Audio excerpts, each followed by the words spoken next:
Good evening subscribers.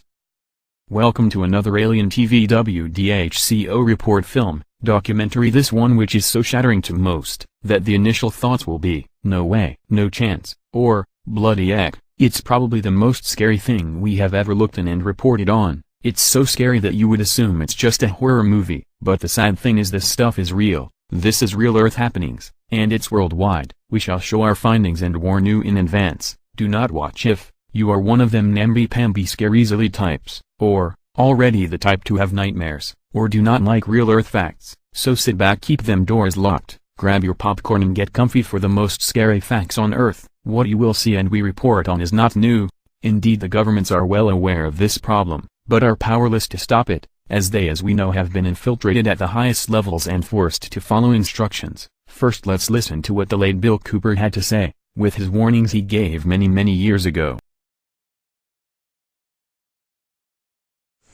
There were many more saucer crashes and down craft than what you have realized. There were many more alien bodies recovered, and there were more live aliens recovered than what you are aware of.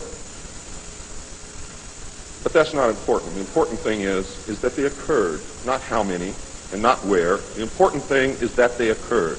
And those of you who want to argue over how many and where and how many bodies are wasting the time of everyone else, because that's not important. What's important is that they occurred. And there are two crashes that are so important that the government will go to any lengths to prevent you from finding out. And those are two crashes which occurred near the city of Aztec, New Mexico. Why? Because both of those crashed craft contained human body parts. And they are deathly afraid of a national panic. Interesting, wasn't it? Many of you will be aware of animal mutilations. Maybe you just think, oh, so what, they want to take a few animals for research. Big deal, right? Well, that's kinda what we thought, but I heard of a very disturbing fact which is occurring in the UK more and more regular. Then you look at statistics of how many humans go missing. Sure, most want to be missing. Sure, some are bumped off by angry husbands or jealous husbands and stuff. Many young kids are sent to the stars and politicians' secret parties and stuff. We know all that, but the many thousands that just disappear is alarming. Have a look at the statistics on missing, never found people, and you will see how its numbers are of concern.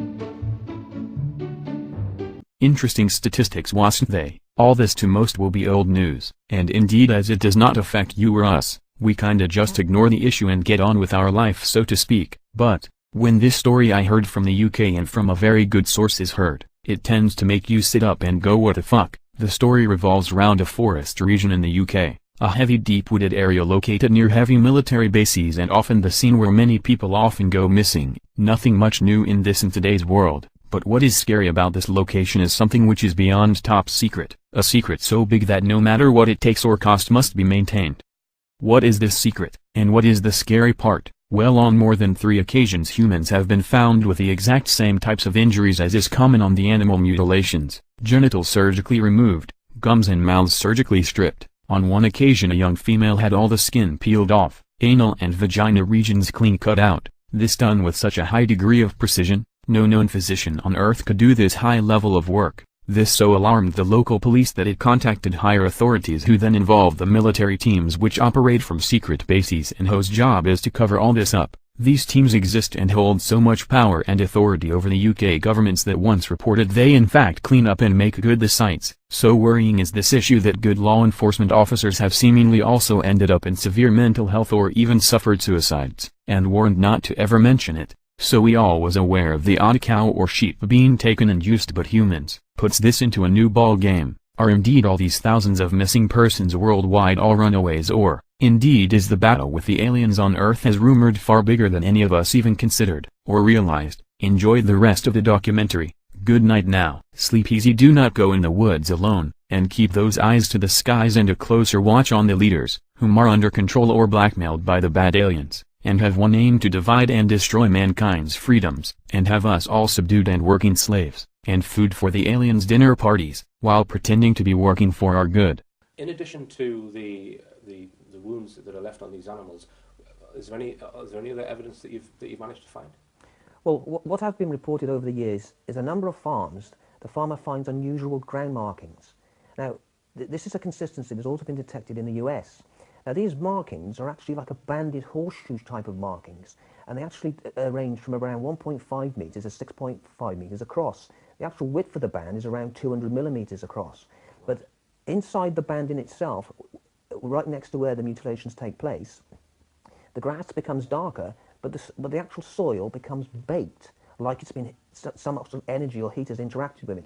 We've even broke the trowels trying to take samples. We've had an analysis done on that, and they said that the actual ground is like a ceramic. It's been baked so hard and it's sterile. And some of these banded marks stay on the land for years. But what's interesting is that these marks appear usually within a few hundred feet of where the animal's found. We have done numerous all-night surveillances on that part of Dartmoor. The one thing I can tell you that we've not seen, in all the surveillances that we've done, we've not seen another human being, which is quite extraordinary in itself. But we have seen some strange things. We've seen strange light forms. We've actually recorded these on film. On one occasion I saw a pulsing beam of light. Do these lights come down from the sky, or do they just appear? I mean, they just seem to appear, and these lights seem to be coming from the floor of the moor. It's really very strange. These things seem to be moving at enormous speed and in an intelligent manner. I have heard it said that some farmers spot unusual lights in the sky when this activity takes place. Have you any knowledge of that? Yes, a number of farmers have actually said that they've seen helicopters, or sometimes even unconventional types of helicopters, that operate in the most unusual ways over the farmland, and in the morning they will find animals that have been killed in this manner. A number of farmers have actually reported coming across covert troops actually on the ground. Right. And also a number of farmers have given permission for exercises to be conducted on their land. Right. And sometimes in connection to that, animals are found in some ways killed and mutilated. But there seems to be a degree of unusualness about some of the activity. Sometimes the farmers themselves are quite aware of the helicopter activity in the area, because we've got one of the largest bases of Rath Shawbury, which is local to us. Right. And so there's an enormous amount of helicopter activity. But some of these lights don't conform always like helicopters' flight characteristics. Okay. And could you expand on that? Are they silent, or? Well, a number of them are not only silent, they stay stationary for maybe an hour or more.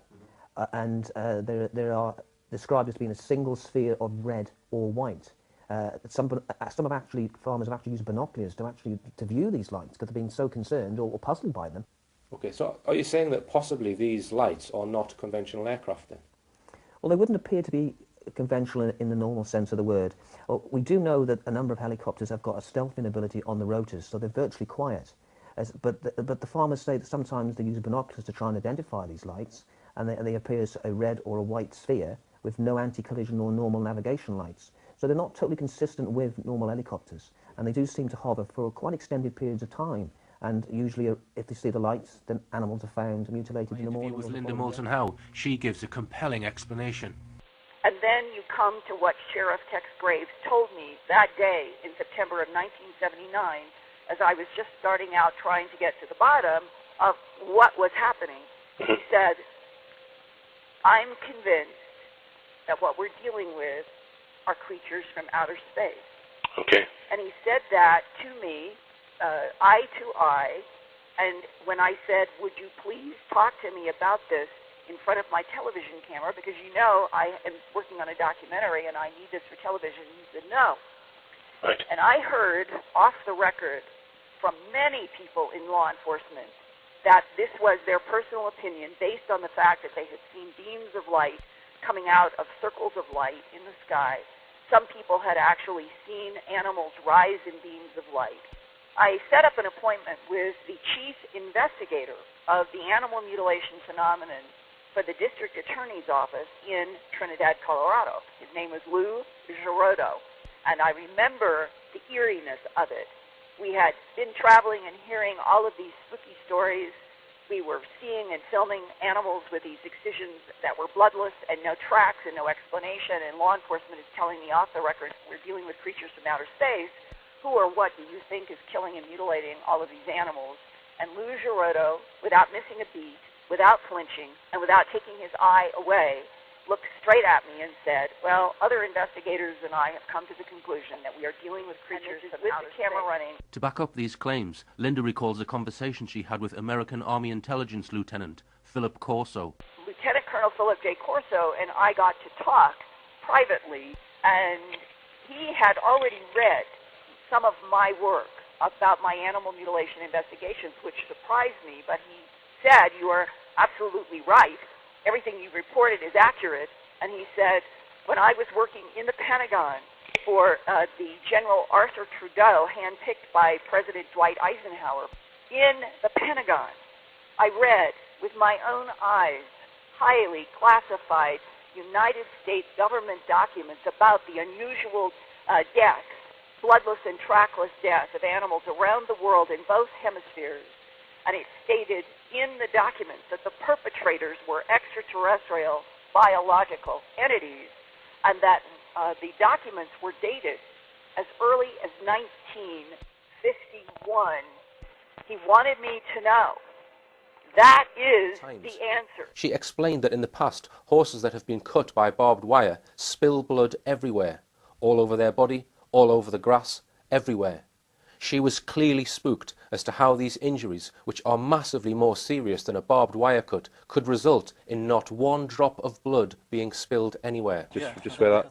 When the horse was raised onto the trailer from the field, and also when it was raised onto the wagon from the trailer, no blood was spilt from the carcass, suggesting that the animal may have been somehow exsanguinated during this attack.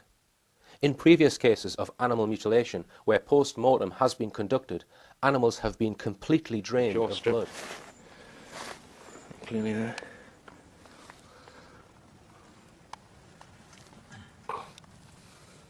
Clean cuts to the flesh. Here. And here. Very clean. This is the larger cut, which again is very clean to the throat, where we took some blood samples last night. The animal's rectum. Oh, David, I'm just zooming in on this. Like some extra light. Yeah. Yeah, if you pass the torch to me, David, I'll probably be able to shine it at a different angle. The smell isn't too bad. It's obviously it's been about what, 4 degrees last night, or maybe even colder. So it's still possibly -2 last night. -2. It's not a great deal of decomposition as yet. No, it's very anxious to get it to the post-mortem spot. Just within 48 hours. I'll just get a shot here of the head end. This neat, typical straight edge. You've got the gloves on before I touch it round. It's incredible.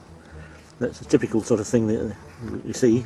And there's been organs taken from there. He thinks the esophagus and larynx, perhaps. Larynx definitely, and the trachea, yes, it's up and down. Lights up underneath of it. There was lights up underneath of it, and a very bright light, very bright light at the front. And because it sort of went over top of me in a way, went over top of me, you know. Right.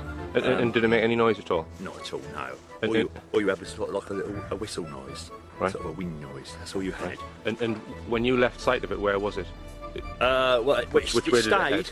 It didn't move. It stayed above the trees. I was out in that field for quite a time, watching it, and it just stood there above the trees, like hovering.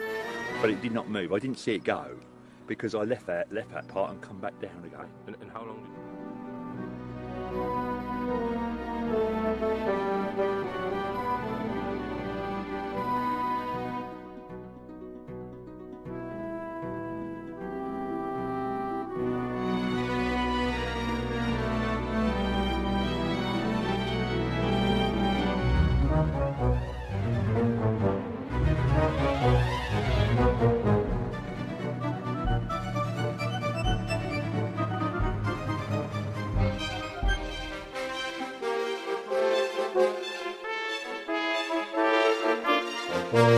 Good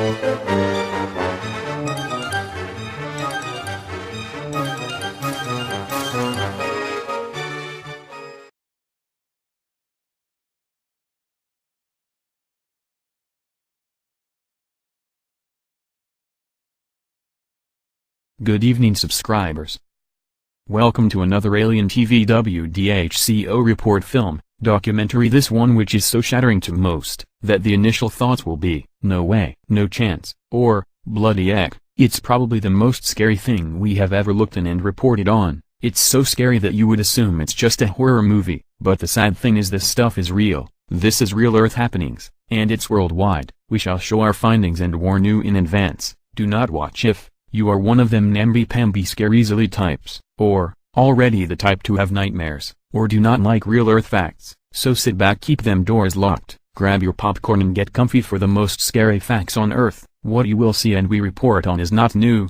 Indeed, the governments are well aware of this problem, but are powerless to stop it, as they, as we know, have been infiltrated at the highest levels and forced to follow instructions. First, let's listen to what the late Bill Cooper had to say, with his warnings he gave many years ago. There were many more saucer crashes and downed craft than what you have realized. There were many more alien bodies recovered, and there were more live aliens recovered than what you are aware of.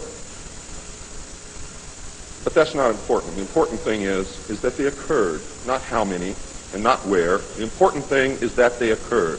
And those of you who want to argue over how many and where and how many bodies are wasting the time of everyone else, because that's not important. What's important is that they occurred.